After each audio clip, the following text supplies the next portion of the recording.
Hi, I'm Joe Fellows, founder of Make Productions, and this is the follow-up to the creators' project How to Animate a Photo, the 2.5D effect. The original film focused on the parallax technique I use in some of my animation, and I gave a brief tutorial that covered the basic process of bringing a still photograph to life. Due to the response the video received across various sites, with many viewers posing questions and discussing the technique, the creators' project thought it would be cool to dip back into the tutorial and focus on a few things in a bit more detail. So here goes. Let's go into Photoshop. When preparing a parallax shot from a still photograph, one of the most important things is creating a clean background or backplate.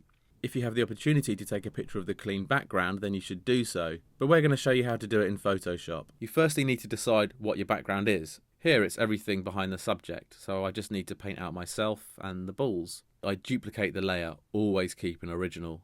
Then I select the clone stamp from the retouching tools in the tools panel, choose a clean area of the background and hold the Alt key to select that area.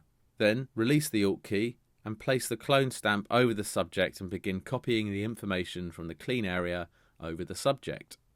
Be careful not to create ghastly patterns by repeatedly copying the same pixels. It looks cheap, fake and nasty. Another retouching tool that can be used here is the healing brush tool. Okay, back into After Effects, and here is the familiar scene. I also created an effect that made the balls look like they were spinning. In the original photo, the balls don't actually have much detail, and in reality, you wouldn't register the ball's rotation. I created the effect by making a grunge texture in Photoshop.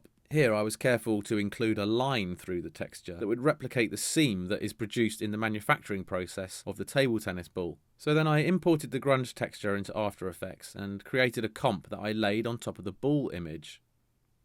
I set the layer mode to multiply and added the CC sphere effect and scaled it accordingly. Chuck in a couple of keyframes at the beginning and at the end, varying the angle and speed of each ball to keep it looking natural.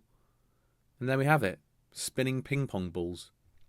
I also heavily blurred out some of the balls in the foreground to mimic a shallow depth of field. In the tutorial I simply use fast blur, which is often suitable for this type of work. However, if you needed a more realistic blur and required more control, I'd recommend using After Effects camera lens blur. When I was animating my body's movement, I used a tool to anchor my joints and move my arms. The tool I used was the puppet pin tool, and it works by deforming part of an image according to the position of the pins that you place and move. Another trick I used to add realism was the shadow that moves across my t-shirt. Again, it's subtle but helps sell in the slow motion effect. Once I was happy with the composition of myself moving, I duplicated that layer twice. On the layer below, I created a silhouette using levels and shifted its position down, flipped it around, added some blur, and set it to multiply, and lowered the opacity. I used the duplicated layer above as a tracking mat set to alpha. This created the effect of a shadow that perfectly matched the movement of the paddle and my arm, whilst keeping it within the bounds of the t-shirt and the shape of my body. The shadow of the ball is just an adjustment layer with the brightness lowered. My mum asked me the other day what rendering is. I told her rendering's like baking a cake. Once you're happy with your ingredients and pleased with how you've stirred them together in the big After Effects bowl, stick them in the render oven, wait for the timer to ping and then go and have a look. There's always lots of discussion about render settings and other technical stuff. I'd recommend going to the Adobe website.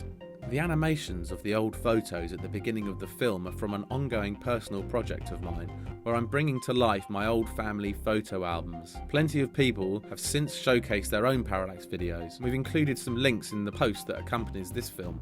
It's a fantastic effect, and it always sends shivers down my spine when executed well. I hope this extra little look at the technique has been helpful, and if you want to keep up to date with my work, go to makeproductions.co.uk, we're on Facebook and Twitter, and stay tuned to the Creators Project. Right, I'm off to have a cup of tea and bake a cake.